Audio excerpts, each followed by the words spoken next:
Ano na ang plano ni Tanggol para balikan ang pamilyang Guerrero at samantala hindi naman naging handa itong si Miguelito sa ganti ni Tanggol para sa kanya sapagkat si Rocky Boy ang gagawa nito. Pinalagpas ni Rocky Boy ang pagkakataong makaganti kay Miguelito subalit dahil sa salpukan ng dalawa mas lalong ginaganahan naman itong si Franco para paglaruan itong si Roberto. Samantala sa kabilang banda, nilusob ng Inleya ang lunggang pinagtataguan nila Tanggol. Si Divina ang siyang dahilan para maubos ang pamilya Benito.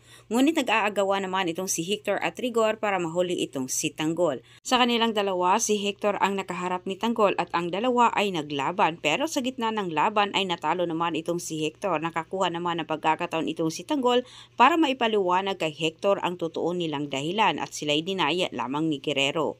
Tilang nagpahiwatig naman itong si Tanggol na hinikayat niya itong si Hector na kumampi umano sa tama at hindi umano magpatao-tauhan sa mga Guerrero. Dadagdagan naman ang kasalanan ni Rigor dito kay Tanggol. Walang awang niratratahan ni Rigor ang mag-amang Benito. Parang nagulat na lang itong si Garcia sa ginawa ni Rigor at samantala pinatakas ni Hector itong si Tanggol. Samantala, matindi ang galit ni Rocky Boy dito kay Miguelito kahit pinagplanuhan nila ng mag-ama paano nila mahawakan sa liig ang pamilyang Guerrero. Ni Rocky Boy sa kanyang ama.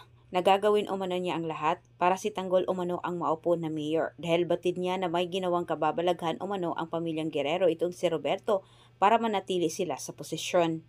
Dagdag pang sinabi ni Rocky Boy kailangan umano niyang makausap itong si Tanggol sa lalong madaling panahon.